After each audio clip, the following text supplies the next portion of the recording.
Fallopian ട്യൂബിൽ block ഉണ്ടെങ്കിൽ IVF മാത്രമേ ഒരു സൊല്യൂഷൻ ഉള്ളൂ. നമുക്കൊന്ന് മനസ്സിലാക്കാം. സാധാരണ 2 ഫെലോപ്പിയൻ ട്യൂബാണ് ഒരു സ്ത്രീയിൽ ഉണ്ടാവാറ്. അപ്പോൾ ഒരു ഫെലോപ്പിയൻ ട്യൂബേ ബ്ലോക്ക്ഡ് ഉള്ളൂ, മറ്റേത് ഓപ്പൺ ആണെന്നുണ്ടെങ്കിൽ നമുക്ക് നാച്ചുറലായിട്ട് കൺസീവ് ചെയ്യാം.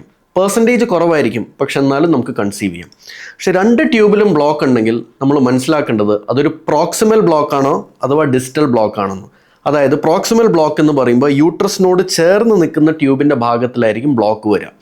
ഈ ബ്ലോക്കുകൾക്ക് നമ്മൾ ഹിസ്ട്രോസ്കോപ്പി ചെയ്ത്, അതായത് ഇതിലൂടെ ഒരു സ്കോപ്പ് കടത്തിവിട്ട് അണ്ടർ വിഷ്വലൈസേഷൻ നമുക്കൊരു ഗൈഡ് വയർ പാസ് ചെയ്ത് കഴിഞ്ഞാൽ ഈ പ്രോക്സിമൽ ബ്ലോക്സിനെ നമുക്ക് തുറക്കാൻ പറ്റും.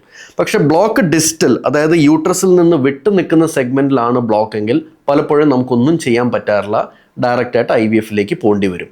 അപ്പോൾ ഒരു ട്യൂബിലെ ബ്ലോക്ക് ഉള്ളെങ്കിൽ നമുക്ക് കൺസീവ് ചെയ്യാം നാച്ചുറലായിട്ട്. 2 ട്യൂബിലെ ബ്ലോക്ക് ആണെന്നുണ്ടെങ്കിൽ എന്ത് തരം ബ്ലോക്ക് എന്ന് ബേസ് ചെയ്തിരിക്കും നമുക്ക് കൺസീവ് ചെയ്യാൻ പറ്റുമോ അതോ IVFന് പോകണോ എന്നുള്ള കാര്യം നമുക്ക് തീരുമാനിക്കേണ്ടത്.